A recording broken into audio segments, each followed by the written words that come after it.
जय श्री राम, जय महाकाल। इन दिव्य तरीकों से जान सकते हो कि आपके साथ कौन से देवता की शक्ति चल रही है, कौन से देवता की कृपा है आपके ऊपर। बहुत सारे भाई बहनों का यही कहना होता है, बार बार पूछते हैं कि भैया हमारे साथ कौन से देवता की कृपा चल रही है, कौन से देवता की शक्ति चल रही है, आप बताएं। हमें मालूम नहीं चलता, मगर हमें थोड़ा थोड़ा सा महसूस होता है। और कैसे जाने, कैसे पता करें? हमारी दृष्टि नहीं खुली हुई, मगर हमें अंदर से एक लालसा रहती है कि हमें पता लगे कि हमारे साथ कौन से देवता की कृपा चल रही है, कौन से देवता हम पे कृपा कर रहे हैं। तो आज यही समझाने की कोशिश करूंगा, बिल्कुल सरल तरीके से, सरलता से समझाऊंगा आपको। इस उपाय से, इस तरीके से आप यह जान सकते हो कि कौन से देवता की कृपा, कौन से भगवान की शक्ति आपके साथ चल रही है, किस भगवान की कृपा आप पे सबसे ज्यादा आ रही है। तो इस वीडियो को पूरा देखें, सुने। अगर ये वीडियो आपको अच्छी लगेगी तो लाइक जरूर करना, शेयर जरूर करना। लास्ट में अगर वीडियो आपको अच्छी लगे तो कमेंट जरूर करना, हमारे चैनल को सब्सक्राइब जरूर करना। और वीडियो को पूरी ध्यानपूर्वक देखना, जब ही आपको पता लगेगा कि आप कौन से देवता सबसे ज्यादा प्रेम है, सबसे ज्यादा कौन से देवता आपके ऊपर कृपा कर रहे हैं। तो जो सबसे पहला उपाय मैं आप सभी को बताने जा रहा हूं, ध्यान से सुनना। सबसे पहला उपाय, इस उपाय से आप जान पाओगे कि आपके ऊपर कौन से देवता की कृपा है। ठीक है? आपके घर के मंदिर के अंदर जिस जिस देवता की, जिस जिस माता की फोटो है, मूर्ति है, या फिर आप जिन जिन देवता को मानते हो, जिन जिन माता को सबसे ज्यादा मानते हो, चाहे आप कुल देवी देवता को मान रहे हो या पितृ देवताओं को मान रहे हो, एक चार्ट लेना है आपको, एक पेपर लेना है, एक चार्ट, एक पेपर लेना है आपको। उस पेपर के चारों ओर एक गोलाकार बना लेना। गोलाकार बोला जाए तो एक प्लेट रख करके और पेन से है ना गोलाकार बना लेना। समझ में आ रही है बात को? गोलाकार बनाने के बाद उस गोले के किनारे किनारे जिन जिन देवता से आपको प्रेम है, जिन जिन देवता की लगती है आपको कि इनकी कृपा मेरे साथ है, उन उन देवता का किनारे किनारे पर नाम लिखना है आपको। जैसे आप प्रेम करते हो काली माता से, हनुमान जी से, शंकर भगवान से, आपके घर के अंदर कुल देवी देवता माने जा रहे हैं, पितृ देवता माने जा रहे हैं, इष्ट देवता माने जा रहे हैं, ग्राम देवता माने जा रहे हैं, क्षेत्रपाल देवता माने जा रहे हैं। ठीक है? या फिर आपके कोई भी गांव, ग्राम, खेड़े के कोई भी देवता है वो माने जा रहे हैं। तो आपको उन सब का नाम लिखना है चारों ओर। ठीक है? अब ऐसा भी नहीं करना कि आप सारे देवी देवताओं का नाम लिख दें, नहीं, गैप छोड़ छोड़ करके कुछ ही देवता का नाम लिखना है आपको। 5, 6, 4, 2, 3। समझ में आ रही है?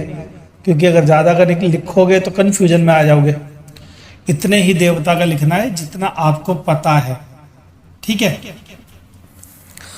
अब क्या करना है, उन देवताओं का गोलाकार के बाहर आपने नाम लिख दिया।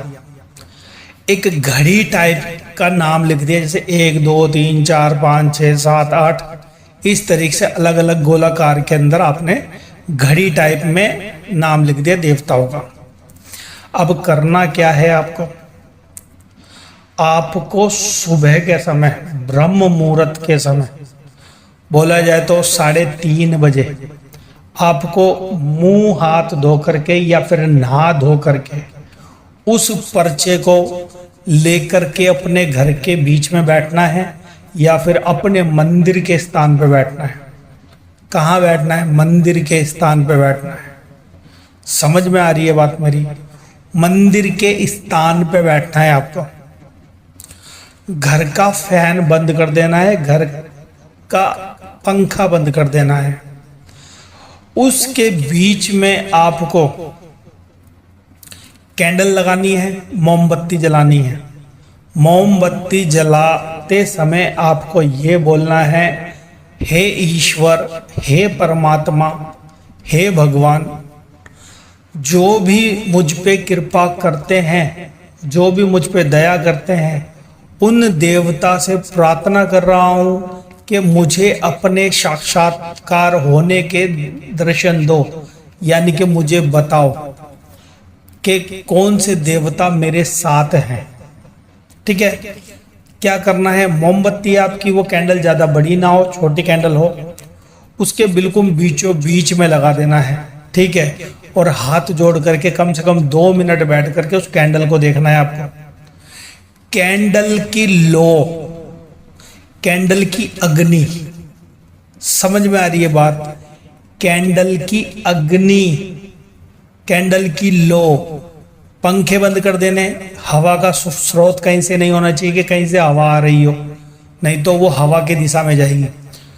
आपको ये चेक करना है आपकी जो लो है ना मोमबत्ती की, कैंडल की, वो किस दिशा की तरफ जा रही है। ये होगा बकायदा, आप करके देखना, वो लो किस दिशा की तरफ जा रही है।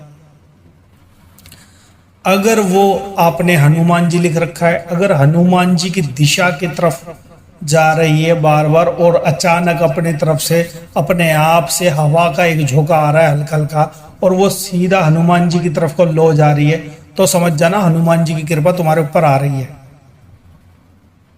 समझ में आ रही है बात?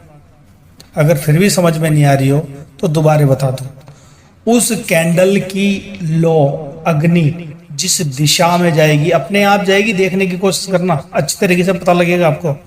जिस दिशा की तरफ वो लो कैंडल जाएगी, चाहे वो काली माता हो, भोले बाबा हो, सभी जो आपके प्रिय देवता है ना, जिनको आप मानते हो, उन सब के नाम लिखने हैं वहां पे। जिस दिशा की ओर जाएगी, चाहे वो भोले बाबा हो, माता पार्वती हो, शंकर भगवान, या फिर हनुमान जी हो, शेरों वाली माता हो, जिस दिशा की ओर उनकी लो जाएगी ना, समझ लेना उन देवता की सबसे ज्यादा कृपा आपके ऊपर आ रही है। पहला उपाय यह है भगवान की कृपा प्राप्ति का, जानने का।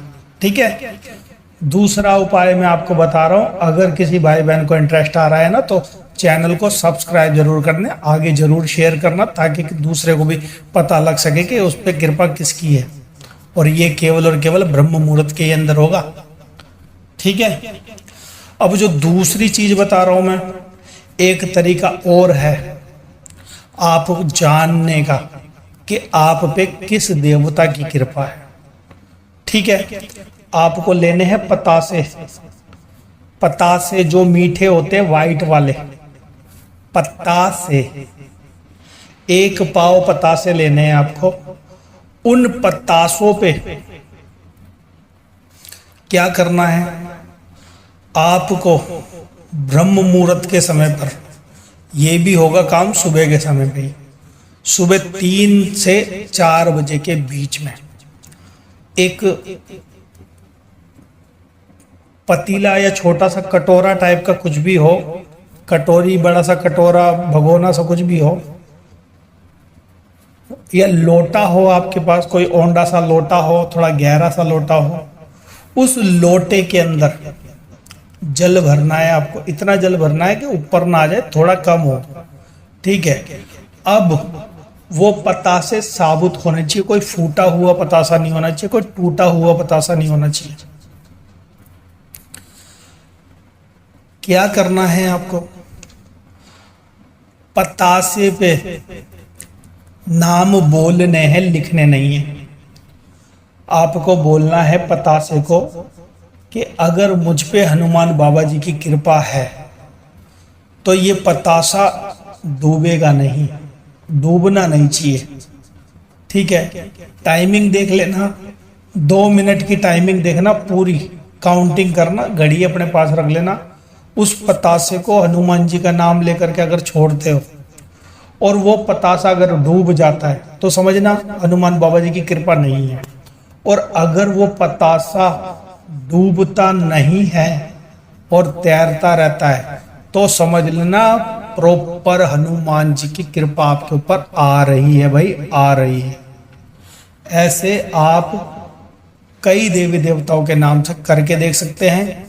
चाहे आप शेरों वाली माता को मानते हो तो शेरों वाली माता का नाम लेना है आपको कि शेरों वाली माता आपसे अनंत प्रेम है, अगर आप मेरे साथ रहती हैं, आपकी ऊर्जा मेरे साथ रहती है तो ये पतासा डूबना नहीं चाहिए, आपको ऐसे बोलना है। और वो पतासा प्यार से, जरा तेज की मत फेंकना, प्यार से पानी पे ऐसे छोड़ना आराम से। अगर वो पतासा डूब के अंदर चले जाता है तो माता की कृपा आपके ऊपर ज़्यादा नहीं है। ठीक है, और अगर वो लेट डूबता है, धीरे धीरे डूबता है तो समझ लें माता की कृपा थोड़ी है, ज़्यादा नहीं है। और अगर वो डूबता नहीं है ना कई देर तक तो समझ लेना माता की कृपा आपके ऊपर भरपूर मात्रा से आ रही है। जल्दी से डूबता नहीं है पतासा अगर तैरता रहता है तो ये जो 2 चीज मैंने आपको बताई है कि देवता की शक्ति आजमाने का और आपको पता करने का कि कौन से भगवान की कृपा आपके साथ चल रही है, ये 2 बेस्ट ऑप्शन हैं, 2 सरल तरीके हैं। इस तरीके से आप जान सकते हो कि कौन से देवता की कृपा आपके ऊपर आ रही है। और अगर आप जान जाओ तो फिर वो जल उठा करके किसी भी पेड़ के अंदर डाल देना। ठीक है, या फिर उसका पानी घोल करके पी जाना, या फिर नींबू पानी बना लेना, या फिर घर के अंदर यूज कर लेना उस पानी को। ठीक है, तो अगर आपको ये वीडियो अच्छी लगी हो तो लाइक जरूर करना, शेयर जरूर करना, कमेंट करके जरूर बताना ये वीडियो आपको कैसी लगी। तो आज के लिए इतना ही। जय श्री राम, जय महाकाल, आप सभी का दिन मंगलमय हो।